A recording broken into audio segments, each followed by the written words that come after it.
जय हिंद दोस्तों, मैं हूं मोहन और आप देख रहे हैं डिजिटेक एजुकेशन। प्रीवियस वीडियो में हमने बात करी थी कार्बन नैनो ट्यूब्स की कि कार्बन नैनो ट्यूब्स क्या होते हैं और किसने उसको डिस्कवर किया था।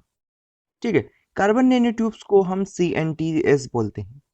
आज हम लोग बात करेंगे कि properties of carbon nano tubes and फिर हम लोग बात करेंगे application of carbon nano tubes. तो इस वीडियो में दो पार्ट होने वाले हैं। पहले पार्ट में हम बात करेंगे प्रॉपर्टीज किसकी, कार्बन नैनोट्यूब्स की, एंड सेकंड पार्ट में हम बात करेंगे एप्लीकेशंस की।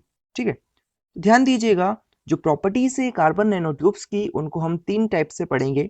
दैट इज मैकेनिकल प्रॉपर्टी, फिर इलेक्ट्रिकल प्रॉपर्टी एंड लास्ट में थर्मल कंडक्टिविटी।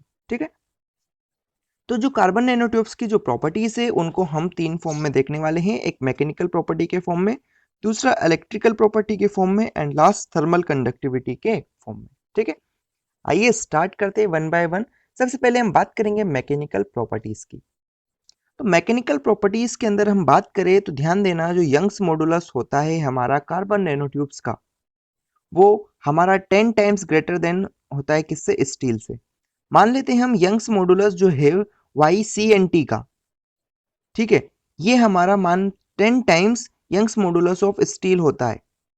ठीक है, इंपॉर्टेंट बात है, ध्यान दीजिएगा कि जो यंग्स मॉडुलस है हमारा कार्बन नैनोट्यूब्स का काफी ज्यादा होता है। डेट इज 10 गुना ज्यादा होता है किससे, स्टील से। क्लियर हुआ। साथ में जो हमारा है कार्बन नैनोट्यूब्स है, इसका जो स्ट्रक्चरल डिफेक्ट है ये वेरी कर जाता है विद देयर देयर वॉल्स। ठीक है, इसकी वजह से वहां पर कोई भी फ्रैक्चर आपको देखने को नहीं मिलेगा। देखो, कार्बन नैनोट्यूब्स जो है, सपोज ये मैंने मान लिया ये मेरा कोई कार्बन नैनो ट्यूब्स है। जब आप इसको बेंड करते हो, ठीक है, बेंड करोगे जब आप इसको, तो इसमें आपको फ्रैक्चर देखने को नहीं मिलेगा, ये बेंड होता जाएगा। ठीक है, यहाँ पर कोई भी फ्रैक्चर आपको देखने को नहीं मिलेगा। क्लियर है। ध्यान दीजिएगा, एक और पॉइंट जो है इंपॉर्टेंट मैकेनिकल प्रॉपर्टी के अंदर, कि जो स्ट्रेंथ होती है, स्ट्रेंथ किसकी, कार्बन नैनोट्यूब्स की। कार्बन नैनोट्यूब्स की स्ट्रेंथ हमारी 20 टाइम्स होती है किससे, स्ट्रेंथ ऑफ द स्टील, जो स्टील की जो स्ट्रेंथ होती है उससे। क्लियर हुआ। तो ये कुछ मैकेनिकल प्रॉपर्टीज थी कि जो यंग्स मॉडुलस होता है कार्बन नैनोट्यूब्स का 10 गुना होता है किससे, स्टील से। वहीं जो स्ट्रेंथ होती है कार्बन नैनोट्यूब्स की वो 20 गुना ज्यादा होती है किससे, स्टील से। क्लियर हुआ। आई थिंक मैकेनिकल प्रॉपर्टी आपको कार्बन नैनोट्यूब्स की अब क्लियर हो गई होगी। सेकेंडली हम बात करेंगे इलेक्ट्रिकल प्रॉपर्टीज किसकी, कार्बन नैनोट्यूब्स की। ध्यान दीजिएगा, जो इलेक्ट्रिकल प्रॉपर्टीज है कार्बन नैनोट्यूब्स की, ये हमारी वेरी करती है मेटल एंड सेमीकंडक्टर के बीच में। क्लियर है। मीन्स क्या कहना चाह रहा हूं मैं, जो इलेक्ट्रिकल कंडक्टिविटी है या इलेक्ट्रिकल प्रॉपर्टीज जो है हमारी, क्या इलेक्ट्रिकल प्रॉपर्टीज CNT की जो है, ये हमारी किसके किसके बीच में होती है, सेमीकंडक्टर और मेटेलिक या मेटल्स के बीच में आपको देखने को मिलेगी। ठीक है, इन दोनों के बीच में आपको क्या देखने को मिलेगी, इलेक्ट्रिकल प्रॉपर्टीज। मतलब मैं यह कहना चाहूंगा, इलेक्ट्रिकल प्रॉपर्टीज, ठीक है, मेटल और सेमीकंडक्टर के बीच में वेरी करेगी। ठीक है, मान लेते हैं हम कि जो हमारा सेमीकंडक्टर है इसकी इलेक्ट्रिकल प्रॉपर्टी अगर 5 है एग्जाम्पल के तौर पर, और वही मेटल की जो इलेक्ट्रिकल प्रॉपर्टीज है हमारी, वो हम लोगों ने मान लिया 7 है। एक रेंडम डाटा है, इसको सही गलत से ना रिलेट करें। तो जो आपकी CNT की जो इलेक्ट्रिकल प्रॉपर्टीज है 5 और 7 के बीच में कहीं ना कहीं होगी, मतलब ये 6 होगी। ऐसा कहने का मतलब है इस सेकेंड पॉइंट्स का। क्लियर है।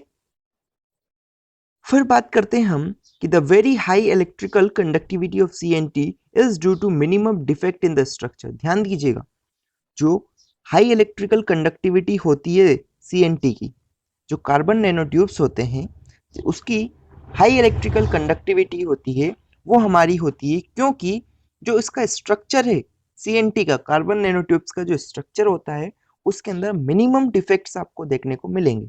इसलिए CNT की इलेक्ट्रिकल कंडक्टिविटी बहुत ज्यादा होती है। क्लियर है। लास्ट जो प्रॉपर्टीज है वो है हमारी थर्मल कंडक्टिविटी। ध्यान दीजिएगा, थर्मल कंडक्टिविटी CNT की बहुत ज्यादा होती है due to vibration of covalent bond. ठीक है, जो कार्बन नैनो ट्यूब्स होते हैं, मैंने आपको बताया था कार्बन नैनो ट्यूब्स के बीच में क्या होता है, कोवेलेंट बॉन्ड होता है, ठीक है, कोवेलेंट बॉन्ड का फॉर्मेशन होता है। तो जो हमारी थर्मल कंडक्टिविटी बहुत ज़्यादा है, इसके पीछे रिस्पॉन्सिबल है वो ये है कि उसके कोवेलेंट बॉन्ड के अंदर वाइब्रेशन होते हैं, ठीक है, साथ में उसके जो स्ट्रक्चर है उसमें डिफेक्ट्स भी मिनिमम होता है। आई होप यहाँ तक आपको प्रॉपर्टीज क्लियर हो गई होगी। कोई भी डाउट से आप हम इसमें तो आप हमसे कमेंट कर पूछ सकते हैं, या सोशल नेटवर्किंग साइट के थ्रू भी आप हमसे जुड़ सकते हैं। अब हम लोग बात करेंगे applications of carbon nanotube. So जो एप्लीकेशन है कार्बन नैनो ट्यूब्स के, पहला एप्लीकेशन जो है वो क्या कहता है कि due to the unusual and the unique property, ध्यान दीजिएगा, जो कार्बन नैनो ट्यूब्स की जो यूनिक प्रॉपर्टीज है, that is electrical, mechanical and thermal properties, उसकी वजह से जो सीएनटी है इनका बहुत बड़ा यूज आपको देखने को मिलेगा, ठीक है, यह बहुत बड़ा एप्लीकेशन आपको देखने को मिलेगा अलग अलग फील्ड्स में, ठीक है। पहले अगर हम बात करें पहले एप्लीकेशन की, तो कार्बन नैनो ट्यूब्स जो है हमारा एक मेजर रोल प्ले करता है किसके अंदर, बैटरी टेक्नोलॉजी, जो बैटरी की टेक्नोलॉजी है उसके अंदर आपको कार्बन नैनोट्यूब्स का मेजर रोल देखने को मिलेगा, ठीक है। बिकॉज क्या होता है यहाँ पर, सम चार्ज कैरियर्स जो है उनको सक्सेसफुली हम जो कार्बन नैनोट्यूब्स होता है उनके अंदर स्टोर कर सकते हैं, ठीक है, पहली बात।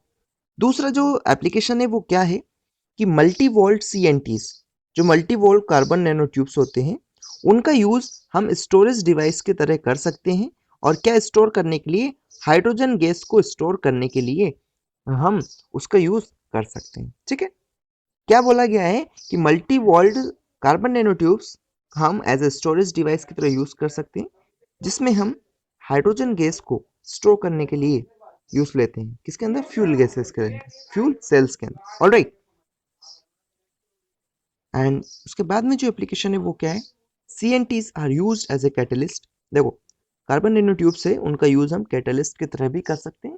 कैटलिस्ट क्या है, मैंने आपको पहले ही एक्सप्लेन कर रखा है, ऐसा सब्सटेंस जो कि रेट ऑफ रिएक्शन को या तो बढ़ा देता है या घटा देता है। अगर पॉजिटिव कैटलिस्ट ऐड किया है तो रिएक्शन के रेट को बढ़ा देगा, वहीं अगर नेगेटिव कैटलिस्ट होगा तो रिएक्शन के रेट को डिक्रीज कर देगा, क्लियर है।